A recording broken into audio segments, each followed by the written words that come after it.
MacPayne here with part 3 of my series on how to achieve real success guaranteed.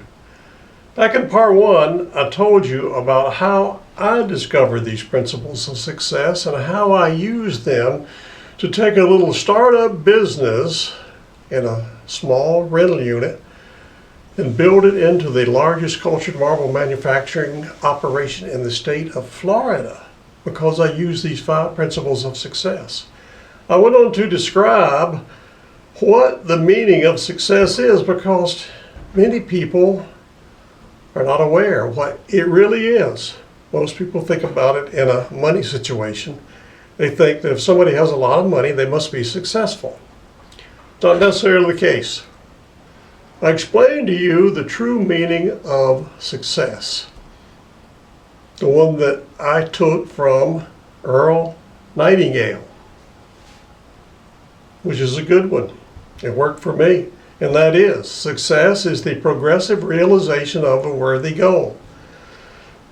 I went through the words of that description to explain what they were and how important they were. Progressive, realization, worthy, and a goal. Goal setting is the key to this whole program. If you want to be successful, you have to set for yourself a goal of excellence. And it's not just any goal. I talked about how goal setting is sort of an art in itself. The proper way to set a goal is to pick out something specific, not only in what it's going to do, but also in time-wise. You can't just say, I'm going to lose weight. You've got to say something like, I'm going to lose 25 pounds in 3 months, period, guaranteed. The other thing is, you not only have to set a goal of excellence that's specific in time and purpose, but you've also got to lock it into your mind.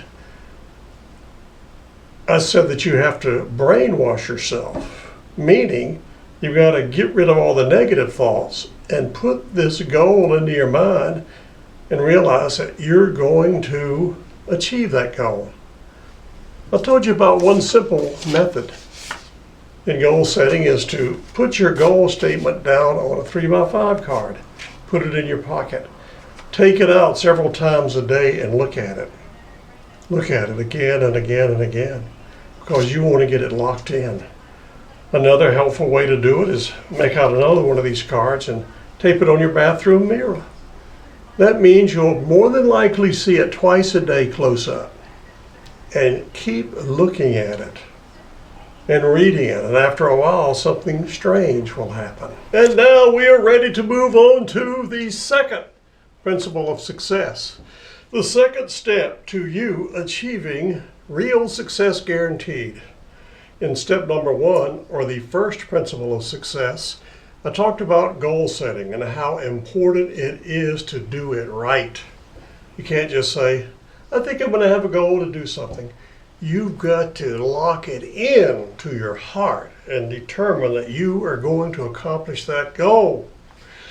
Once you've done that, we move on to step number 2. That step I call getting first things first.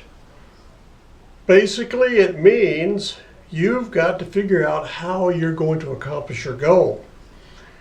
Once you figure that out, you've got to put it into a list of things you've got to do to accomplish your goals. You've got to figure out how you're going to accomplish your goal. Take, for example, everybody's favorite goal, especially on New Year's Eve, is weight loss. We talked about how if you're going to have a goal of losing weight, it must be specific in time and how much you're going to lose. I use the example of saying, I'm going to lose 25 pounds in 3 months or else. To do that, you're going to have to learn a little bit about nutrition or about dieting or about exercise, something to help you achieve your goal. That's part of step number 2 of getting first things first.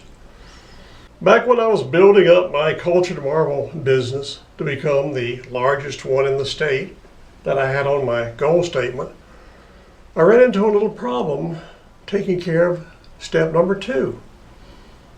One of the biggest parts of attaining my goal of having a large cultured marble company was I had to have lots of sales. I figured no problem.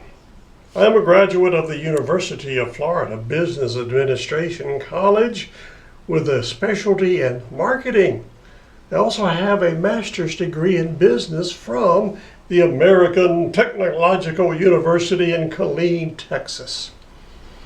I was thinking, man, this is going to be no problem. I can go out and sell this cultured marble all day long. Unfortunately, when I went out to try to sell something, I found that I couldn't sell a stove to an Eskimo. No offense to the professors up there at the University of Florida in Gainesville, but they don't teach you how to sell things in the School of Business Administration. All that time I was learning economics and statistics and all these other things. They don't help you sell. When you get out on the street and you're trying to convince someone to trade their hard-earned money for the product you're trying to sell them, it's not easy. It requires lots of work and a lot of training. I realized I needed some more education. Started looking around and I decided on a program put out by a guy by the name of Zig Ziglar. He's passed on, but his program is still there, and if you're interested in sales, I would highly recommend you look into his program. It's a good one. I used his program, and pretty soon I discovered there was an art to selling. It's not that difficult, but you can learn it. I learned it so well that I developed the ability to take a customer who walked in to our showroom. They were sitting there by the contractor building their home to select a vanity top for their bathroom, usually around $250. After I started studying salesmanship, I began to convert a customer who came in to purchase a $250 vanity top into one who was walking out with a signed contract for a $10,000 bathroom, and they were happy about it. After a while, I began to feel sorry for the customers because I knew I was going to make a big sale when they came in because I knew the techniques of salesmanship that I learned from Zig Ziglar. That is a part of step number 2, is getting first things first, figuring out how you are going to accomplish your goal, and then learning how to do it. Another very interesting example of getting first things first happened about 100 years ago. Back then, a man by the name of Charles Schwab, not the stock salesman, but the steel man, had just taken over the new and fledgling Bethlehem Steel Company. He was going to build it up, create a big company, which he did. Bethlehem Steel Company became the second largest steel producer in the world under his tutelage. When he first started, though, he was having problems, all sorts of problems. So he decided to call in the most renowned consultant of the day, Mr. Ivy Lee. Mr. Ivy Lee was at the top of the consulting business. Mr. Schwab called him in, and he went in and analyzed the company.